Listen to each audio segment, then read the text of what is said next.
Welcome back to High Heat, presented by Liberty Mutual Insurance. Here we go now. Tim Corbin, he knows something about good collegiate players. He's had a bunch of them there at Vanderbilt. Pitchers included, you name it, Bueller, Price. He's had Swanson, too, and now he's got a couple of more. One is our own Jack Leiter, Al's son, who, of course, had a no-hitter this last week or so. Tim Rocker's another one. Tim says hello. Tim, nice to talk. How are you today, pal? Okay? Always good, Chris. Thank you. Always good to have you with us. In that situation the other day with Leiter, it's early March, still relatively young in the season, even for college baseball. Do you think about taking him out of the game when he's got a no-hitter, as they would in the major leagues, or you let him go out there and have the 16 strikeouts and complete it? What can you tell me about that first? Go ahead. Yeah, that's a little bit of a dilemma because you want the kid potentially to have his moment, but you've got another pitcher warming up in the bullpen just in case. And I think once he got to the 8th, Chris, he actually the 7th, he minimized his pitch count quite a bit and was getting out of the innings quickly. So I think you could smell the finish line. And once you get to the 9th, it was a similar conversation to one I had with our pitching coach a couple of years ago when Rocker had the no-hitter. It was like, okay, this is close to the end right here. Had it been a different situation, probably would have taken him out at 100. But the fact that he was nearing the end and could kind of smell the finish line, I felt like the kid deserved that moment. And he trains and works hard for those moments too. And he was using a lot of fastballs, so it wasn't a breaking ball assortment. Very good. Is it different for you with him based on the fact that his dad was a big-time pitcher, was on television, sharp guy, he was at the ball game the other day? Most of the other pitchers, their dads, they're not pitching in the major leagues for 20 years, as Al did. Make it a little different for you as a manager in college baseball, Tim, or no? Not really. I know Al very well, and we have a good relationship and a good relationship outside of his kid being here, but there's a lot of trust that Al puts inside of our program. Otherwise, he wouldn't be here.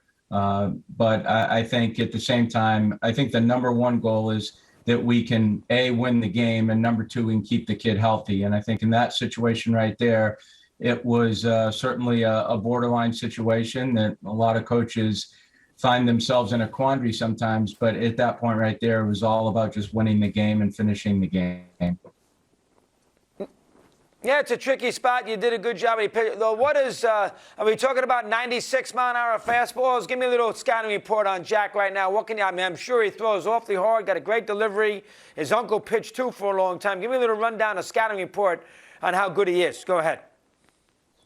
Well, he's good. And I think the fastball, Chris, is what separates him. You can put a velocity number on it, whether it's 95, 96, but whether, you've seen guys in the past, whether it's Clemens or Schilling, they have a fastball that just jumps up on the hitter, and his does. He gets good extension to the baseball. He uses his legs very well. He uses his body very well, which is another reason that you might give a kid a little bit longer leash. But in his situation there, he was mostly throwing fastballs for that part of the game, but he's just not a fastball guy. This is a guy that can throw a cutter, he throws a changeup, and he throws a breaking ball too. So he's got a wide assortment of pitches. But I think once he got into that game, Chris, I think you could just feel like that was his pitch. That was the pitch that he was having success with. And that just doesn't happen. You get into a middle part of the game, you see those lineups turn over 2 and 3 times. He was able to still command the fastball and use it successfully against those hitters.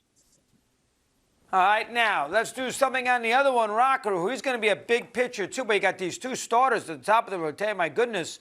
All right, how good is he? Give me a little rundown on him. Go ahead. Well, he competes, and I think you could say that about the both of them, but Kumar is a competitor. He's only out there for one reason. He's just to blast the other team. It's all he cares about. He doesn't worry about posturing or what it looks like. I sent him a book this summer during COVID on Bob Gibson because I really wanted him to read about him and read his autobiography of what he was like before he passed away. And in a lot of ways, seeing Gibson pitch as a kid, there's a complete similarity with Kumar and Bob. And I'm not going to compare the two, but that wouldn't be fair. But at the same time, I think certain kids, not minimizing Kumar's stuff because his stuff is very good, but he's out there competing. He just wants to win for his team, and I think it makes him very unique for a lot of different reasons. As you move along in this season, Tim, last thing. I mean, obviously you want to win a College World Championship. Don't get me wrong.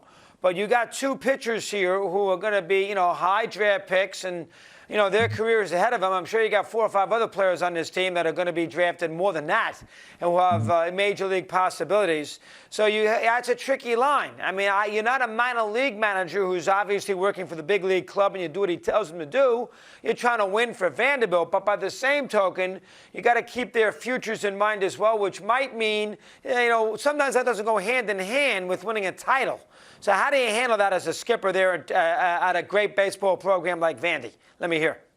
Yeah, I just think keep both of them centered more than anything else, Chris. I have the responsibility to them to keep them academically and socially organized at all times. And I think, the baseball happens, but at the same time, I just want to make sure that I center them on their days and how they navigate their days academically and their time commitment to what they're doing.